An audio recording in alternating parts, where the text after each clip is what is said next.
दुनिया में एक ऐसी जगह है जहाँ रात कभी नहीं होती, जहाँ पिछले 3000 सालों से सूरज ढलने के बाद भी उजाला रहता है। लेकिन यह उजाला बिजली की रोशनी का नहीं होता, यह उजाला चिता की अग्नि का होता है। हम काशी के हृदय में खड़े हैं। यह बनारस है, गलियों का शहर, मंदिरों का शहर, प्रकाश का शहर। लेकिन इस शहर का सबसे बड़ा सत्य इसकी रोशनी में नहीं, इसके अंधेरे में छिपा है। और इस अंधेरे का केंद्र है मणिकर्णिका घाट। दुनिया भर में शमशान शहर के बाहर बनाए जाते हैं, वीरानों में बनाए जाते हैं। लोग वहां जाने से डरते हैं, मौत को जीवन से दूर रखा जाता है। लेकिन काशी काशी दुनिया का एकलौता ऐसा शहर है जहाँ शमशान शहर के बीचों बीच धड़कता है। यहाँ जीवन और मृत्यु के बीच कोई दीवार नहीं है। यहाँ एक तरफ मंदिरों की घंटियाँ बजती है तो दूसरी तरफ किसी की खोपड़ी फटने की आवाज़ आती है। एक तरफ नवजात शिशु का मुंडन होता है तो कुछ ही कदम दूर किसी बुजुर्ग का देह पंच तत्वों में विलीन हो रहा होता है। इसे महाशमशान कहा जाता है। यह वह स्थान है जहाँ आकर हर यात्रा समाप्त हो जाती है। चाहे आप राजा हो या रंक, अमीर हो या गरीब, जीवन की अंतिम दौड़ यहीं आकर खत्म होती है। मणिकर्णिका सिर्फ एक शमशान घाट नहीं है। शास्त्रों के अनुसार इसका अस्तित्व गंगा नदी के धरती पर अवतरित होने से पहले का है। इस घाट के नाम में ही इसकी उत्पत्ति का रहस्य छिपा है। मणि और कर्णिका। काशी खंड और पुराणों में एक बात सुंदर कथा आती है। कहा जाता है कि जब भगवान शिव और माता पार्वती इस क्षेत्र में विहार कर रहे थे, तब एक दिन वे यहाँ स्नान करने आए। उस समय यहाँ गंगा नहीं थी, बल्कि एक विशाल सरोवर था जिसे आज मणिकर्णिका कुंड कहा जाता है। स्नान करते समय माता पार्वती के कान का कुंडल, जिसमें एक बहुमूल्य मणि जड़ी थी, वह गिरकर इस कुंड में खो गया। भगवान शिव ने उस मणि को ढूंढने का बहुत प्रयास किया, लेकिन वह नहीं मिली। अंततः महादेव ने उस स्थान को यह वरदान दिया कि जो कोई भी यहाँ अपने प्राण त्यागेगा, उनके कान में मैं स्वयं वहाँ तांत्रिक मंत्र कहूँगा, जो उसे अज्ञान से, अंधकार से मुक्त कर देगा। क्योंकि यहाँ माता की मणि और कर्णिका, जो कि कान का आभूषण होता है, वो गिरी थी, इसीलिए इस तीर्थ को नाम मिलता है मणिकर्णिका। एक और कथा यह भी है कि विष्णु जी ने सृष्टि के आरंभ में भगवान शिव की तपस्या यहीं की थी। उन्होंने अपने सुदर्शन चक्र से एक कुंड खोदा था और उनकी तपस्या से निकले पसीने से वह कुंड भर गया था।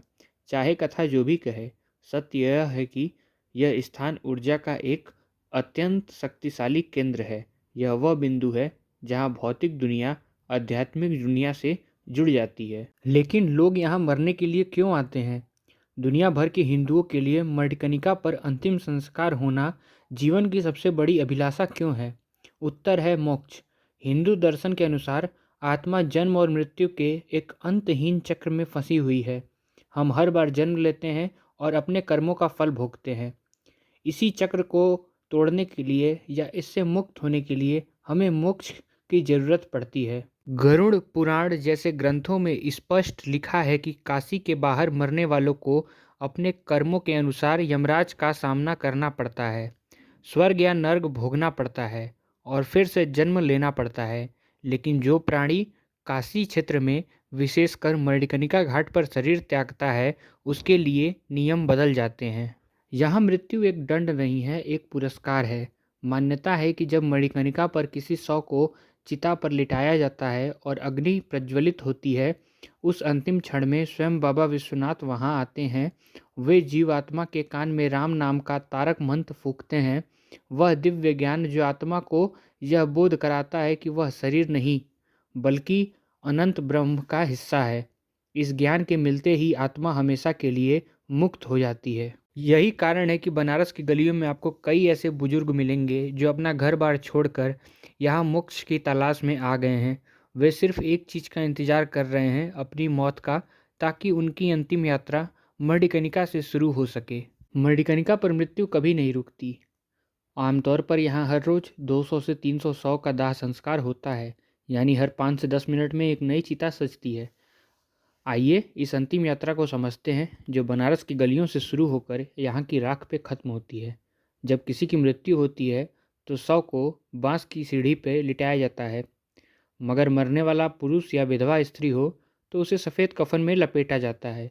अगर वो सुहागन स्त्री है तो उसे लाल रंग की नारंगी रंग की कफन में सजाया जाता है।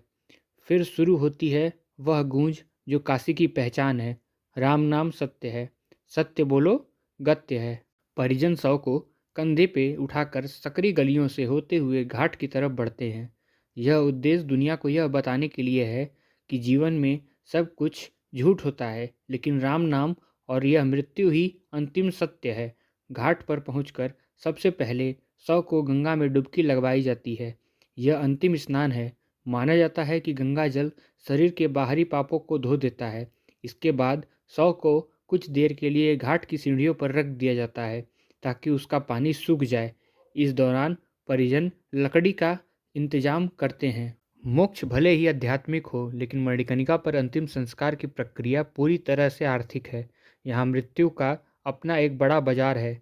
घाट के ऊपरी हिस्से में लकड़ियों के बड़े बड़े टाल हैं। यहाँ लकड़ी किलो के भाव नहीं बल्कि मन यानी 40 किलो के भाव मिलती है। एक सामान्य शरीर को जलने के लिए कम से कम 6 से 8 मन लकड़ी की ज़रूरत पड़ती है। यहाँ अमीर और गरीब का फ़र्क साफ दिखाई देता है। जो अमीर हैं उनकी चिताओं में महंगी चंदन की लकड़ी का एक टुकड़ा जरूर डाला जाता है और पूरी चिता आम की सूखी लकड़ी से सजाई जाती है।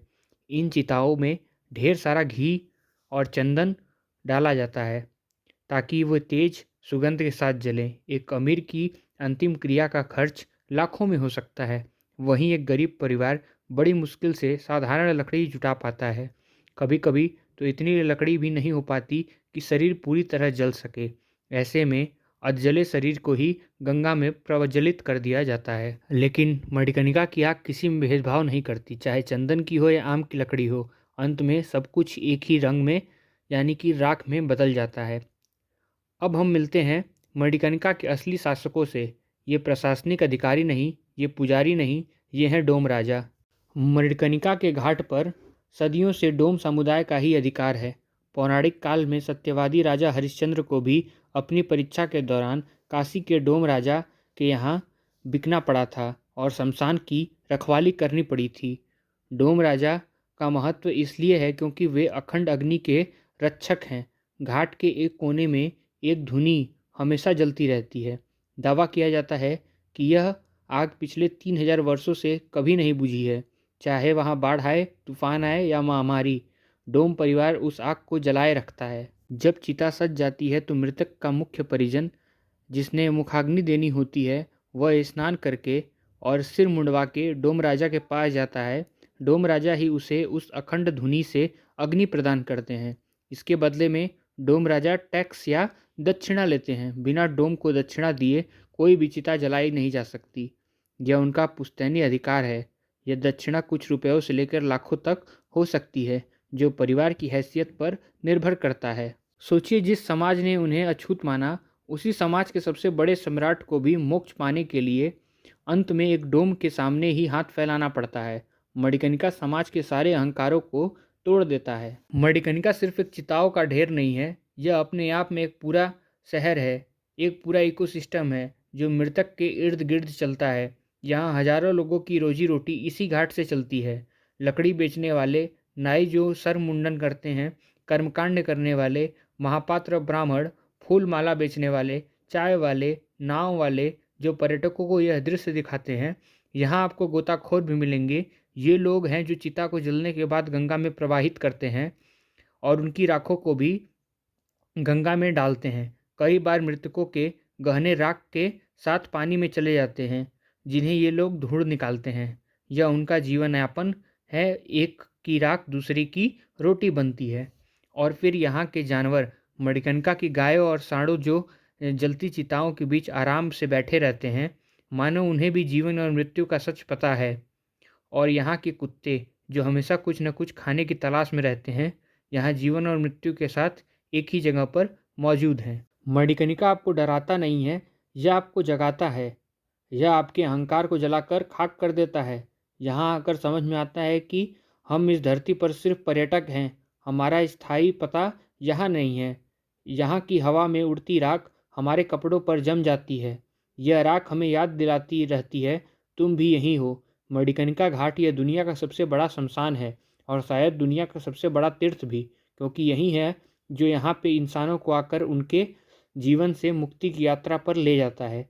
यहाँ मृत्यु का अंत नहीं होता, यहाँ मृत्यु के बाद से एक नई शुरुआत होती है। तो बोलिए ओम नमः शिवाय, नमः पार्वती पतये, हर हर महादेव।